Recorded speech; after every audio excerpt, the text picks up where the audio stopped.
there are hundreds of billions of dollars of transfer payments from the federal government to the states. Those transfer payments, the states self-report what those transfer payment numbers should be.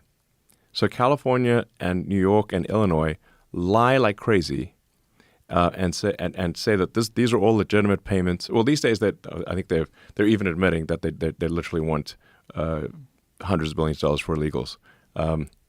But for a while there, they're trying to deny it. So you get these transfer payments for every government program you can possibly think of, and these are self-reported by the state, and at least historically there was no enforcement of California, New York, Illinois, and other states when they would lie. There was no actual enforcement to say like, hey, you're lying. These payments are fraudulent. Now under the Trump administration, the Trump administration does not want to send hundreds of billions of dollars of fraudulent payments to the states. And the reason you have the standoff is because if the hundreds of billions of dollars to create a financial incentive to have this giant magnet to attract illegals from every part of Earth to these states, if that is turned off, the illegals will leave because they're no longer being paid to come to the United States and stay here. Wow. And then they will lose a lot of voters. The Democratic Party will lose a lot of voters. And they would have a very difficult job if this is kicked out of reintroducing it into a new bill. Yes. Especially once things start normalizing. Yes. So, in a nutshell, the Democratic Party wants to destroy democracy by importing voters, and the Republican Party disagrees with that. And the ruse is that if you don't accept what they're doing, then you're a threat to democracy. Yes. As they try to destroy democracy. Yes. By importing voters. That is literally what they're doing. And incentivizing people to only vote for them and overwhelming the system. Yes. And by the way, it's a strategy that, if allowed to work, would work. And in fact, has worked. California is supermajority Democrat. Yeah. And there's so much gerrymandering that occurs. It's crazy. So I'm sure you're paying attention to this Proposition 50 thing. No, that's the thing in California where they're trying to redo districts. Oh yeah. Because California is already gerrymandered like crazy. Yeah. They want to gerrymander it even more. Because it keeps moving further and further right. Like if you look at the map of California, each voting cycle, more and more people are waking up and going, "What the fuck?" And we need to do something to fix this. The only option available, other than the policies that you guys have always done, is go right. And so a lot of people have been air quotes red-pilled. Mm-hmm. Yeah. And then here's another thing that is very important. In fact, that is actually not disputed by either side, which is that when we do the census in the United States, the way the census works for apportionment of congressional seats and electoral college votes for the president is by number of persons in a state, not number of citizens. Right. It's number of people. So you could literally be a tourist, and you will count. Now, how do they do the census when they do that? Do they ask people? Do they knock on doors? Do they have them fill out forms? Like what? Yeah, I think they mail out census forms and knock on doors.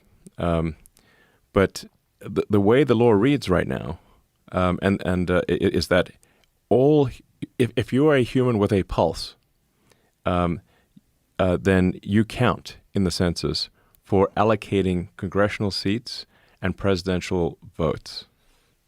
Right. So, so electoral college, everything. Congressional seats, everything. It doesn't matter whether you're here legally, illegally, and if you're a human with a pulse, you count for congressional apportionment. So that means that the more illegals that California and New York can import by the time the census happens in 2030, the more congressional seats they will have, and the more presidential electoral college votes they will have.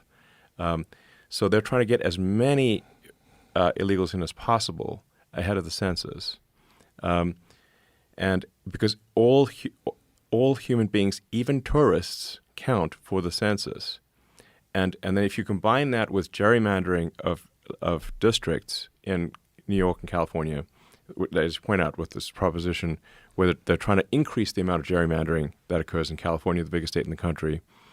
So if the census then would award more congressional seats to California because of a vast number of illegals, and New York and Illinois, so they'll get more congressional seats. They'll get more presidential electoral college votes. That would get them the House, a majority in the House, and they would get to decide who is president.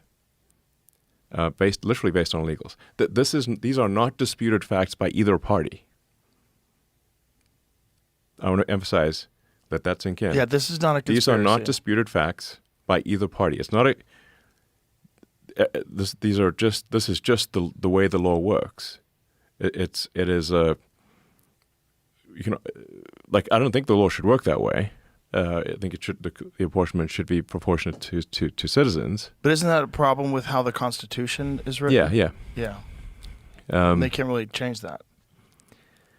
I'm not sure if it's constitutional or, but it is the way the law is written. I'm not sure if it's in the Constitution or not in this way, but that is the way the law is written. So it is an incentive, but it's an incentive that would be removed with something simple that makes sense to everybody. That only the people that should count are people that are official U.S. citizens.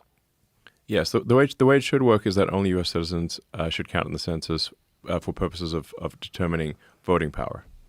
Because people that aren't legal can't vote, supposedly. They're not supposed to be voting, but they do. But even besides that, like I said, I just can't emphasize this enough because this is a very important concept for people to understand. Is that the law, the law as it stands, counts all humans with a pulse in a state for deciding how many House of Representative votes and how many presidential electoral college votes a state gets. So the incentive, therefore, is for California, New York, Illinois, to maximize the number of illegals, so that they take House seats away from red states, assign them to California, New York, Illinois, and so forth.